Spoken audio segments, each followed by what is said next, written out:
Morning students.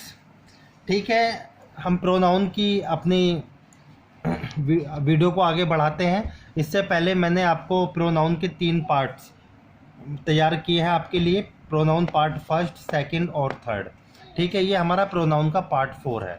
Pronoun के third part में मैंने आपको डिस्ट्रीब्यूटिव प्रोनाउन ईच, आइदर और नाइदर के बारे में समझाया था। मैंने बताया था आपको ईच, आइदर और नाइदर का जो बिहेव होता है वो हमेशा सिंगुलर होता है। ठीक है, इसी क्रम को हम आगे बढ़ाते हैं। देखिए, मैंने सबसे पहले रूल में ऊपर लिखा हुआ है, हमेशा याद रखना, यदि दो सिंगुलर नाउन को कंजक्शन एंड से जोड़ दें और उनसे पहले ईच या एवरी का यूज हो, या तो ईच का प्रयोग हो चाहे एवरी का प्रयोग हो, चाहे वो एक के साथ हो चाहे दोनों नाउन के साथ हो, तो उसके साथ आने वाली जो वर्ब होगी वो सिंगुलर वर्ब होगी और जो प्रोनाउन आएगा वो भी आपका सिंगुलर प्रोनाउन ही यूज किया जाएगा। चलिए स्टार्ट करते हैं। देखिए, each clerk and each officer was on his duty. बड़े ध्यान से समझें।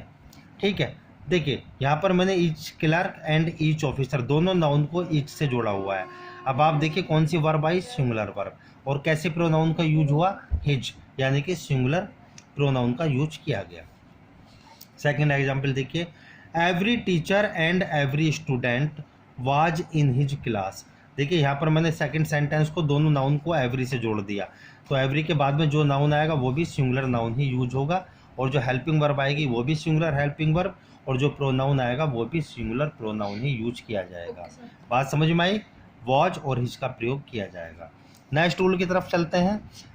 ये तो बात थी ईच और एवरी की। यदि दो सिंगुलर नाउन को हम और, आइदर और या नाइदर नोर से जोड़ दें, तो हमेशा याद रखना जो वर्ब और प्रोनाउन यूज की जाती है वो हमेशा बाद वाले सब्जेक्ट के अकॉर्डिंग यूज करते हैं। यानी कि 2 सब्जेक्ट होंगे, पहला सब्जेक्ट और दूसरा सब्जेक्ट। जो दूसरा आपका सब्जेक्ट होगा उस सब्जेक्ट के अकॉर्डिंग आपको हेल्पिंग वर्ब भी यूज करनी है और प्रोनाउन भी यूज करनी है। देखिए कुछ एग्जाम्पल्स। पहला सेंटेंस, आइदर मोहन और Geeta is taking her food.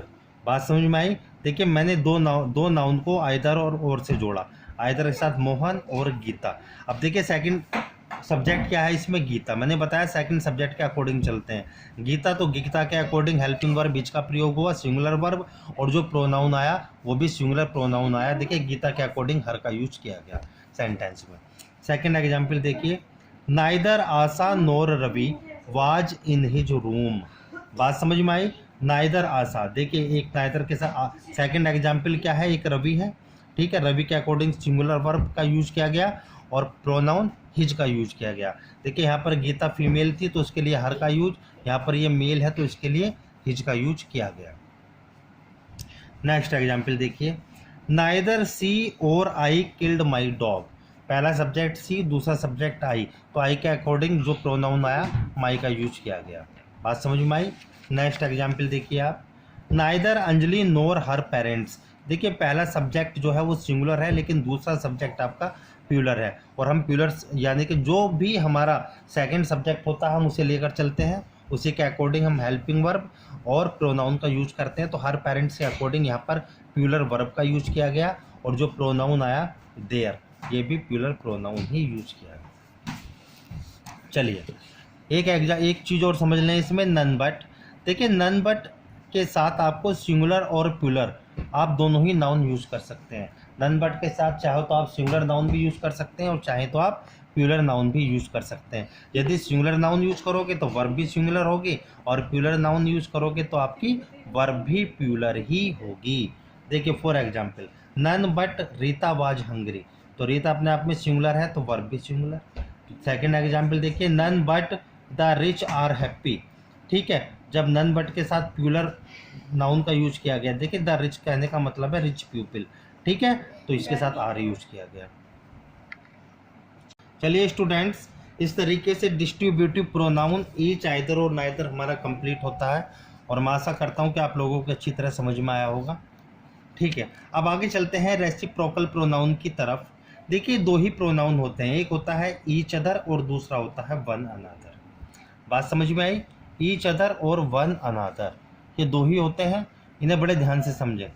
देखिए ईच अदर का प्रयोग हमेशा दो वस्तु या दो व्यक्ति के लिए किया जाता है। मैंने लिख दिया यहाँ पर टू पर्सन्स और थिंग्स, ठीक है। देखिए लेकिन वन अनदर का प्रयोग मोर देन टू यानी कि दो से ज़्यादा के केस में किया जाता है, चाहे वो पर्सन हो चाहे थिंग्स हो। तो आपको याद रखना है ईच अदर का प्रयोग दो के लिए और वन अनदर का यूज हमेशा दो से ज़्यादा के केस में किया जाता है। फॉर एग्जाम्पल्स देखिए आप, जैसे मैंने लिखा आपके सामने the two boys love each other. देखिए टू बॉयज की बात हो रही है तो मैंने यूज किया ईच अदर। सेकंड एग्जाम्पल देखिए we all love one another. We all कहने का मतलब दो से ज़्यादा है तो इसके साथ यूज हुआ वन अनदर। थर्ड एग्जाम्पल देखिए two boys are fighting with each other, यानी कि टू बॉयज कहने का मतलब क्या हुआ, तो इस दो टू बॉयज की बात हो रही है तो उसके साथ ईच अदर का यूज हुआ। दे हेल्प्ड वन अनदर, यानी कि दो से ज़्यादा की बात हो रही है तब यहाँ पर वन अनदर का यूज किया गया। तो एक बात समझनी है, ईच अदर का प्रयोग दो केस में और वन अनदर का प्रयोग दो से ज़्यादा के केस में किया जाता है। देखिए मैंने नोट करके लिखा है कि ईच अदर और वन अनदर का यूज कभी भी सब्जेक्ट के रूप में नहीं किया जाता। हमेशा याद रखना ईच अदर और वन अनदर का प्रयोग सेंटेंस में कभी भी सब्जेक्ट के रूप में नहीं होता। देखिए for example each other are ready to go there, ये लिखकर सेंटेंस मैंने काट दिया। सेंटेंस हमारा क्यों गलत है, क्योंकि ईच अदर का प्रयोग यहाँ पर सब्जेक्ट के रूप में किया जा रहा है। सही सेंटेंस क्या होना चाहिए आपका, सही सेंटेंस होगा they are ready to go there. मैंने लिखकर राइट आंसर लगा दिया, ये सेंटेंस हमारा सही है। सेकंड देखिए example one another were ready to come here, मैंने लिखकर काट दिया। क्यों, क्योंकि वन अनदर का प्रयोग सेंटेंस में सब्जेक्ट के रूप में किया गया है जो कि गलत है। सही सेंटेंस क्या होगा, they were ready to come here, ये सही सेंटेंस है। आगे चलते हैं। देखिए ईच अदर और वन अनदर का प्रयोग हमेशा याद रखना या तो किसी वर्ब, ये वर्ब और प्रेपोजिशन के केवल ऑब्जेक्ट के रूप में किया जाता है। ईच अदर और वन अनदर या तो वर्ब के ऑब्जेक्ट बनते हैं या फिर किसी प्रेपोजिशन के ऑब्जेक्ट बनते हैं। फॉर एग्जाम्पल देखिए you and he help each other, help अपने आप में वर्ब है तो वर्ब का ऑब्जेक्ट क्या हुआ, each other. All the members of the family quarrelled with one another, with अपने आप में क्या है, एक प्रेपोजिशन है और प्रेपोजिशन का ऑब्जेक्ट क्या बना, वन अनदर। बात क्लियर हुई। तो आपको ये समझना है केवल कि ईच अदर का प्रयोग दो यानी कि दो के लिए और वन अनदर का प्रयोग हमेशा दो से ज़्यादा के केस में किया जाता है। चलिए आगे बढ़ते हैं नेक्स्ट प्रोनाउन की तरफ, डेमोनिस्ट्रक्टिव प्रोनाउन। देखिए डेमोनिस्ट्रक्टिव प्रोनाउन का ये क्या, डेमोनिस्ट्रक्टिव जो प्रोनाउन होते हैं कौन कौन से होते हैं, बड़े ध्यान से समझें। दिस दैट दीज और दोज, ये चार प्रोनाउन डेमोनिस्ट्रक्टिव प्रोनाउन कहलाते हैं, ठीक है। अब इन्हें बड़े ध्यान से थोड़ा सा आपको समझना है। देखिए दिस और दैट ये दोनों अपने आप में सिंगुलर होते हैं, दिस और दैट ये दोनों अपने आप में सिंगुलर होते हैं, ठीक है। और आपको एक बात और समझनी है इसके साथ, देखिए दिस का प्यूलर होता है दीज और दैट का प्यूलर होता है दोज, बड़े ध्यान से समझ लें। दिस और दैट अपने आप में सिंगुलर और दीज और दोज अपने आप में प्यूलर होते हैं। बात समझ में आई।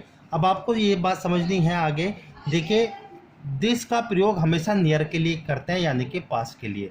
जैसे मैं कहूँ दिस इज माई पेन, मेरे पास है मेरा पेन तो मैं कहूँगा दिस इज माई पेन, ठीक है। दैट का प्रयोग फार यानी कि डिस्टेंस, दूरी के लिए किया जाता है। जैसे मैंने आपकी कार को देखा और मैंने दूर से मैंने कहा दैट इज योर कार, मैं दूर की तरफ इंडिकेट कर रहा हूँ। दिस का प्रयोग नियर के लिए और दैट का प्रयोग हमेशा फार, दूरी के लिए किया जाता है, ठीक है। अब इसी प्रकार से दिस सिंगुलर और दी जिसका प्यूलर होता है तो इन दोनों का प्रयोग किसके लिए होगा, नियर के लिए। दैट अपने आप में सिंगुलर और दैट का प्यूलर क्या होता है, दोज।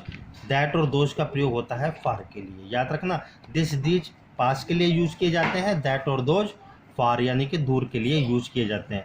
देखिए फॉर एग्जाम्पल जैसे मैंने कहा दिस इज माई बुक तो ये सिंगुलर है, मैंने कहा दीज आर माई बुक्स तो ये प्यूलर हो गया। मैंने कहा दैट इज एन ऑक्स, ये अपने आप में सिंगुलर है। मैंने कहा दोज आर गर्ल्स तो ये अपने आप में प्यूलर है। बात समझ में आई।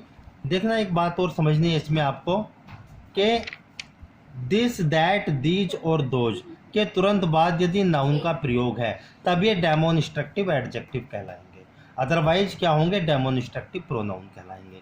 मैंने डेमोन्स्ट्रक्टिव एडजेक्टिव के 2 एग्जाम्पल्स दिए हैं। देखो, दिस गर्ल इज ब्यूटीफुल, और मैंने लिखा दोज गर्ल्स आर ब्यूटीफुल। बड़े ध्यान से समझे।